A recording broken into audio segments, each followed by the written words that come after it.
Accord, désaccord avec Gérard Leclerc.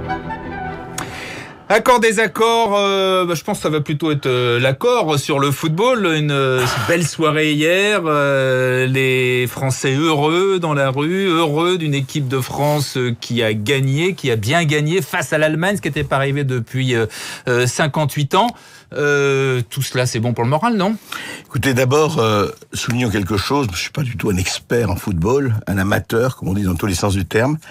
Mais ce qu'il y avait de très très fort, et depuis quelque temps déjà, c'est cet esprit dans l'équipe de France.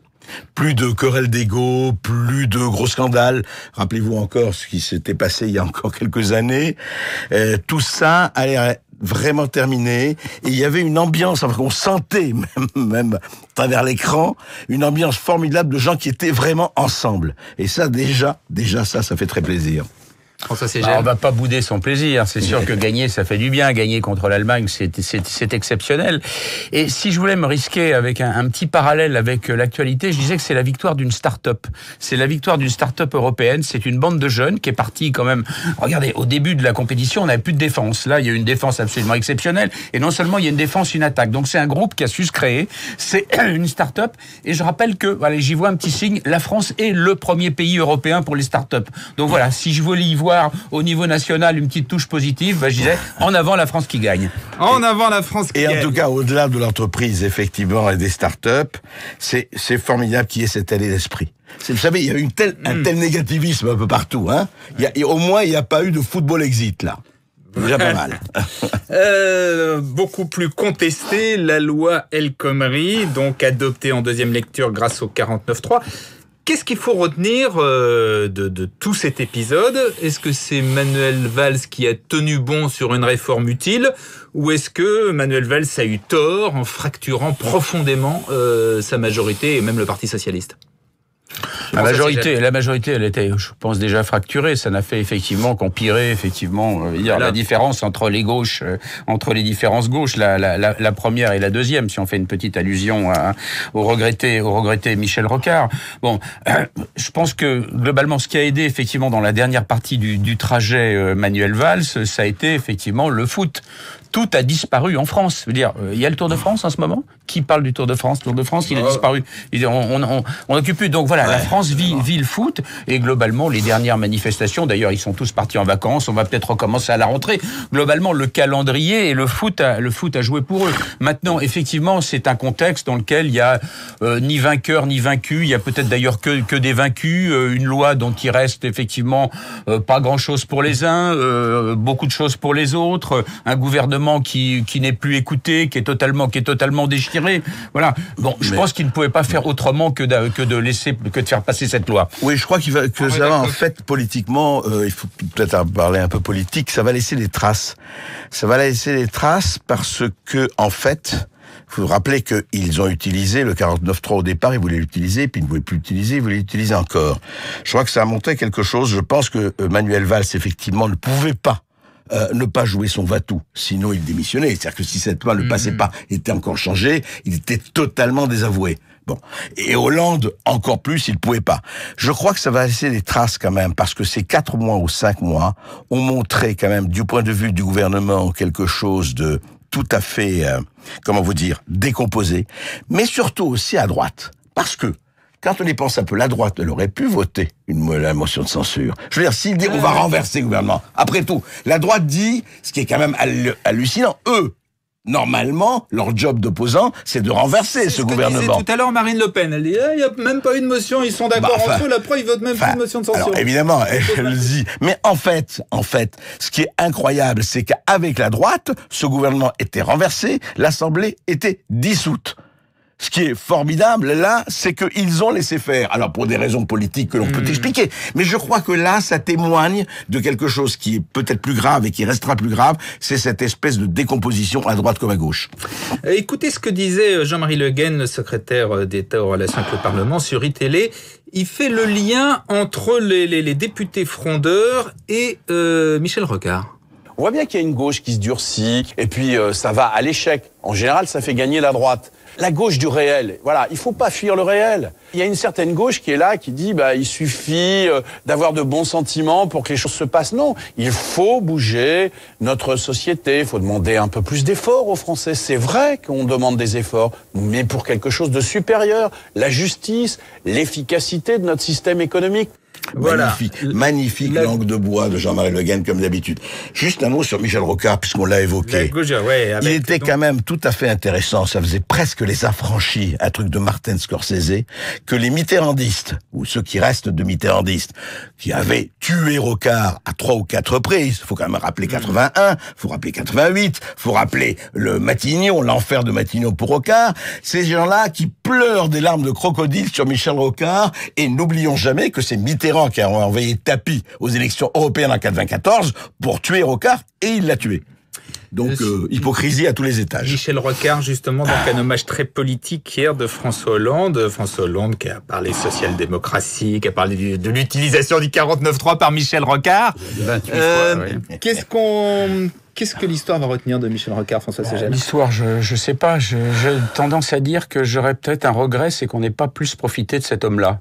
Voilà, de son franc-parler, de son parler juste, de cette capacité à jamais se mettre en avant, à toujours avoir le recul, je dirais dans le mot. Rocard était très critique sur la démocratie, et globalement c'est ce qu'on est en train de vivre partout en Europe, quoi. C'est une remise en cause de la démocratie, quoi. La démocratie, Rocard disait, d'ailleurs, elle n'enthousiasme qu'ailleurs ou quand on a besoin d'elle, quoi. Je dirais autrement, c'est quelque chose qui passe dans les mœurs. C'est regarder ce qui se passe en Italie, regarder ce qui se passe en Angleterre, etc. C'est vrai qu'on est en train de vivre une crise de la démocratie, parce que ce bien, je dirais, dont on ne jouit pas assez, effectivement, tant qu'on l'a, on ne sait qu'on ne fait que le critiquer. Il rappelle d'ailleurs dans un de ses propos, d'ailleurs il y a un très bon, je vais citer un confrère, mais il y a un très bon dossier sur Michel Rocard dans le 1, et qui cite effectivement un député qui dans les années 1870 disait que la démocratie est belle sous l'Empire. C'est vrai, c'est un peu ça la démocratie, c'est un peu comme l'Europe, quoi. C'est l'ennemi facile, et ça fait partie, je pense, des belles paroles de Michel Rocard. Oui, je rappellerai à François, mais il le sait, que Churchill disait que la démocratie est le pire des régimes, à l'exception de tous les autres. Mais je dirais quand même de Rocard, qui avait effectivement de belles idées, mais il faut le dire, c'était un intellectuel beaucoup plus qu'un politique. C'est tout le problème. C'est-à-dire qu'un politique, et je vais le dire un peu, on le sait, un politique c'est un tueur. Rocard n'était pas un tueur. Et quand on veut arriver en politique, malheureusement, à un certain niveau, il faut être un killer. Et Rocard, rappelez-vous quand même, 81, il dit « Je me présente ». Extraordinaire, sauf si Mitterrand se présente. Attendez, ou tu te présentes pas. Tu ne dis pas, sauf si Mitterrand. En 88, j'y vais jusqu'au bout. Mitterrand lui dit, j'y vais, là. Et etc. Je crois que Rocard n'était pas vraiment un combattant à ce niveau-là, et malheureusement, ça lui a manqué. Mais c'était quelqu'un, effectivement, qui avait des idées très intéressantes, et d'ailleurs, qui ont accouché d'un certain nombre de choses. Alors, puisqu'on parle de gens qui renoncent à la présidentielle, la surprise de la semaine, ça a été Nicolas Hulot, donc, qui avait dit dans des interviews précédentes qu'il attendrait l'automne pour se décider. Il avait des sondages qui étaient plutôt bons, dont un fait par justement Oui Demain, qui le situait entre 9 et 11% au premier tour, c'est pas si mal. Qu'est-ce qui s'est passé ? Pourquoi cette annonce qui a surpris tout le monde, qui a abasourdi ses proches ? À commencer par son entourage le plus proche, que j'ai eu l'occasion d'avoir au téléphone pour essayer de comprendre. Ils ont été mis dans la confidence 1 heure ou 2 heures avant sa déclaration. Tout était préparé, et globalement, on ne sait pas. Alors, vous savez, il y a eu une rumeur sur, effectivement, des accusations qui peseraient contre lui. Alors, on ne sait pas si c'est des accusations personnelles, il a juré que non, etc. Mais ça, manifestement, il a eu peur. Et personne ne comprend ce calendrier, c'est-à-dire pourquoi il n'a pas attendu la rentrée, etc. Ce qui est certain, c'est qu'en tout cas, pour le président de la République, ça dégage un tout petit peu plus la liste, effectivement, ça dégage l'horizon. Il s'est débarrassé de Hulot, c'est-à-dire que Hulot étant candidat pour la primaire, effectivement, c'était 10 points, effectivement, que Hollande n'avait pas. Il n'y a plus d'écolos, il y a une malédiction des écologistes dans ce pays. Ça devrait être, effectivement, l'élection de l'écologie, je dirais globalement, ils vont disparaître du jeu, et on s'aperçoit que Monsieur Macron, l'ovni Macron, Macron est plutôt en chute libre un peu en ce moment. Attendez, c'est une grande réunion le 12, donc on va voir ce qui va se passer. Non, juste un mot. Alors effectivement, parmi les accusations, mais laissons ça au niveau de spéculation quand même. Vous savez que tout candidat doit déclarer son patrimoine et il paraît qu'il était assez hésitant de ce point de vue-là. Mais au-delà de ça, je crois qu'effectivement, cela signe la déroute. Ça ne le concerne pas directement des écologistes. Pourquoi ? Parce que les écologistes, et ça a été terrible, qui était non seulement le grand rêve, mais l'une des dimensions fondamentales de ce temps, l'environnement, ils se sont perdus en manœuvres politiciennes auprès de laquelle le plus hallucinant des radicaux de la 4e République n'était qu'un amateur. Ces gens-là ont montré un goût pour le petite place, et je ne dirais pas placé, pour le pouvoir, pour tout ça, de façon hallucinante. Au lieu d'être des écolos, ils ont été, il faut le dire, et ils sont en grosse majorité des politicards, et je comprends que Hulot n'ait pas voulu se tremper là-dedans. C'est ce que Hulot n'était pas. Mais oui, justement. Hulot était à même de regrouper la société civile, qui commence quand même un tout petit peu à exister dans ce pays, effectivement, à représenter vraiment une vraie force, et d'un seul coup il disparaît du paysage, laissant effectivement tous ces gens qui ont envie d'autre chose, parce que Hulot était le seul à représenter l'envie d'autre chose.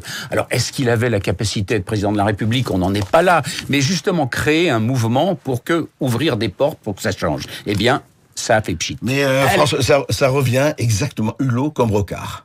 Le problème est là, vous avez des gens qui ne veulent pas se battre, et c'est le vrai problème français. Allez, on termine avec le Brexit, avec deux questions. La première, c'est la confusion générale autour donc des suites du Brexit, puisque une série de démissions, les tergiversations du gouvernement, maintenant les menaces, les craquements sur les marchés financiers, etc. Donc, est-ce qu'il n'y a pas des leçons à retenir ? Finalement, le sortir de l'Europe, c'est pas aussi simple que ça. Et puis, également une polémique qui, je trouve, est intéressante autour du référendum. Il y a un certain nombre de gens qu'on entend qui disent clairement le référendum, c'est extrêmement dangereux, c'est un outil à mener avec grande précaution. La preuve, ça a conduit le Royaume-Uni dans la passe aujourd'hui. Qu'est-ce que vous pensez de ces deux sujets ? Alors, André Berkoff ou François Ségel. Alors, attention, ça dérape. L'Europe est en train de déraper. L'économie italienne est en crise et on le dit directement en raison, je dirais, de la situation d'Angleterre. Il y a une bulle immobilière. Les banques italiennes sont dans le rouge. La croissance est au ralenti. On va en parler dans quelques minutes. Matteo Renzi est face à un prochain référendum, effectivement, sur sa politique, sur le bicamérisme en Italie. Les banques d'Angleterre, la banque anglaise maintenant soutient massivement le système bancaire. Donc on est à l'aube peut-être d'un dérapage général européen, et vous avez vu, il y a un warning, une alerte, effectivement, sur les dérapages de l'Espagne et du Portugal. Manifestement, ça se passe pas aussi facilement que ça, globalement, et attendons effectivement les leçons de ce Brexit anglais. Deuxième chose, maintenant sur le référendum, c'est très intéressant, le référendum. J'avais été marqué, moi, il y a très longtemps, par une phrase de l'ancien Premier ministre anglais qui s'appelait John Major, qui a succédé à Margaret Thatcher, si je ne me trompe pas, qui avait sorti cette phrase qui, pour moi, était, on va dire, coulée, je dirais, à l'encan du bon sens, qui était on ne gouverne pas par référendum dans une démocratie populaire. Ça veut dire, en gros, les élections, ça sert à amener, effectivement, une majorité. Une majorité, c'est un programme, et une fois que ce programme est passé, on suit. Sauf que, manifestement, aujourd'hui, les électeurs ne suivent plus. On pourra dire, versus François Hollande, que le programme, globalement, la politique de Hollande n'était pas le programme. Donc aujourd'hui, on est face à ces questions.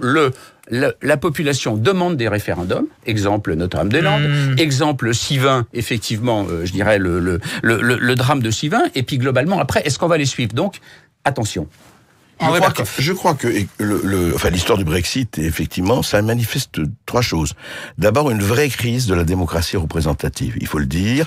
C'est-à-dire que le système du business as usual, heureusement ou malheureusement, je ne fais pas de jugement de valeur, ne fonctionne plus. Il ne fonctionne plus en Europe, il ne fonctionne plus ailleurs. Pourquoi il y a cette naissance d'un populisme en Amérique comme en Europe, comme ailleurs ? C'est parce que les gens, à tort ou à raison, ont l'impression de ne plus être gouvernés, ou en tout cas qu'on ne tienne plus compte des intérêts. C'est-à-dire que vous avez des millions de gens, des dizaines de millions de gens, qui ont l'impression que leurs gouvernants, et ne parlons pas de Bruxelles, parce que la bureaucratie de Bruxelles aussi existe, ne se préoccupent absolument pas de leurs intérêts. D'où cette réaction. Et d'où cette réaction à la fois référendaire et autre. Et puis deuxièmement, une chose, c'est que rappelez-vous de 2005, il y a eu un référendum en 2005 sur la Constitution européenne. Et le non l'a remporté très largement. On n'en a tenu aucun compte. à tort ou raison, mais encore une fois, la démocratie, c'est le gouvernement du peuple, par le peuple, pour le peuple. Donc, il y a quelque chose qui ne marche plus, qui n'est plus représentatif, qui n'est plus représenté, et très sincèrement, si on ne s'attaque pas à ça, on aura d'autres Brexit et d'autres Frexit. Merci André Berkoff, merci François Siegel, 8h bientôt 56, la bourse dans un instant sur Radio Classique.